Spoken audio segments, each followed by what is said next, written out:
Hello everyone and welcome to the first E-Tutor International History video lesson. Before we start, we'd like to cordially invite you all to sign up for the free E-Tutor tutoring experience by booking a session at etutorinternational.com. You will receive individual lessons with well-prepared tutors who will give you access to this and much more content that we have prepared for you. Come join us now. In this video, we'll just talk a little bit about the OPCVL methodology that you need to use when you do source analysis. If you're an IB student, this method comes in handy when doing a paper 1 of history and a history internal assessment. This is, as in the history course, you must analyze each of your historical sources in order to show that they provide objective and reliable data. OPCVL is an abbreviation for origin, purpose, content, value, and limitation. When you evaluate a source in the paper 1 exam, you must follow these steps to verify the source's validity and importance. Now, let's jump into the first step you must overcome when analyzing your sources. When reading a historical sources, it is most important to view its origin. First, note if the source is either primary or secondary. That is to say, if it is directly related to the event, or if it is, then review the nature of a source, like if it is a newspaper, a book, or something else. Afterwards, analyze the influence and the context of the historian, such as when was he born, what is his relationship to the source, and how he conveys his data. Finally, record the origin of a source itself, such as the time and place the source was originally written. In this section of your analysis, make sure to take into account all these steps and you will be good to go. On this step, you are asked to evaluate the purpose and the intentionality of the text. In other words, what did the author want to transmit with the source? You must also take into account the context in which the source was written. Think about how the author was connected to the overall historical event. When evaluating the quality of the content in the source, the evidence of the historical event must be precise. Therefore, it is very important to take into account the information that the source presents. Ask yourself, how is the content organized? Is the content clear and precise? Are all historical events in source well documented? How does the source present a perspective on the historical event? These questions will guide you when analyzing the argument or ideas of source. So, do take into account that you must have extensive knowledge of the historical event beforehand so that you can contextualize its content. Once you have analyzed the content of the source, you must refer to the relevance and the value of the historical source. In other words, ask yourself, how close is the source to the event itself? What does the author contribute to the historical analysis?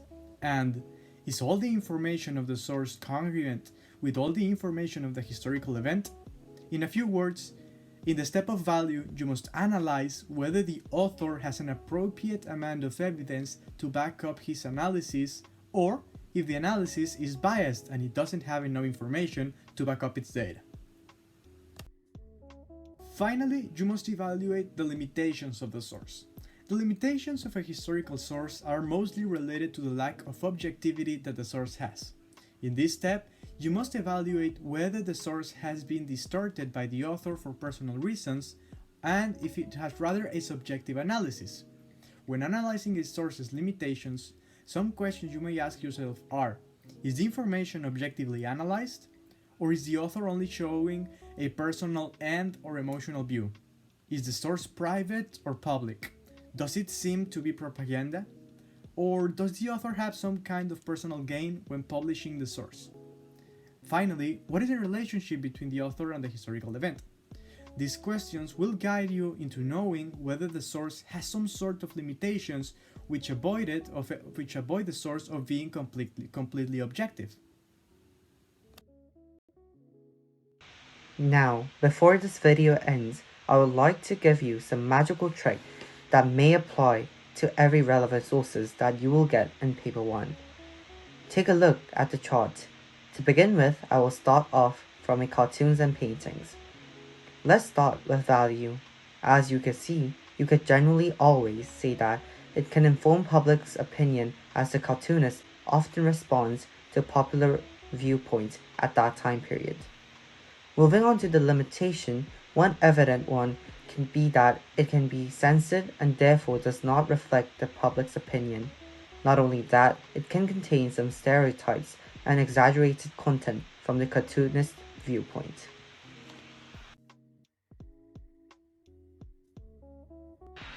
Now let's move into newspapers, televisions, or radio reports. The value of it can be it might offer an expert's viewpoint. You must be careful to use this point. You must first need to determine whether the author or a speaker is an expert of that field. Another point that you can make is that it can provide a readers an insight into contemporary perspectives and opinions. On the contrary, there are some limitations. First limitation can be that it can only reflect the one-sided perspective.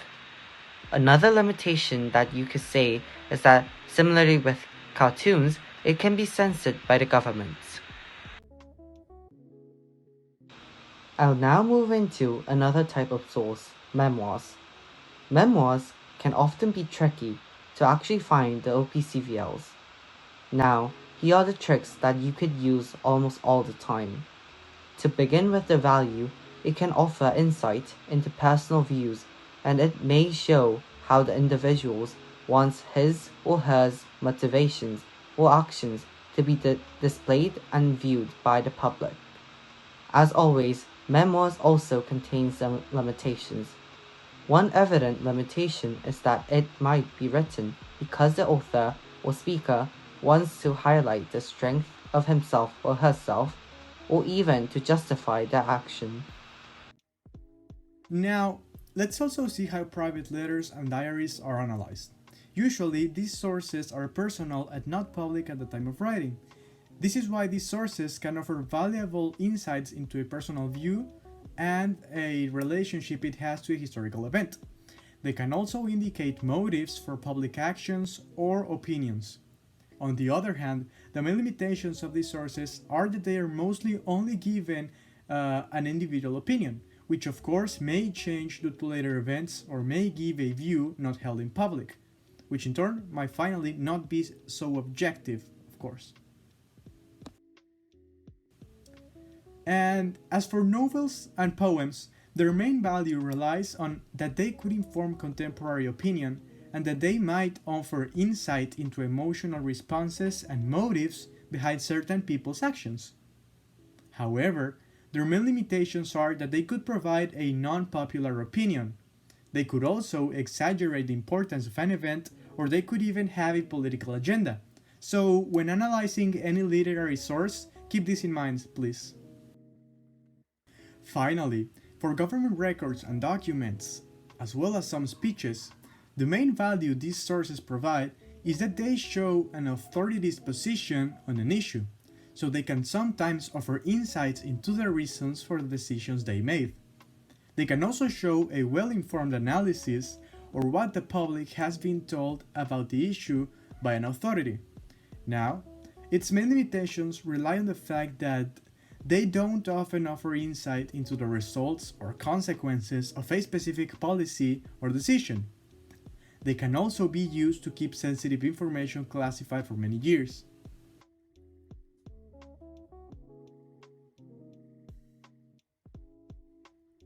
Now that you know a little bit more about historical analysis, we highly encourage you to keep studying this discipline so you may learn more about our past and its interpretations. If you want a deeper look at this content, be sure to sign up for a class with our tutors at etutorinternational.com. We will be waiting for you with open hands. Thank you very much, and until we meet again.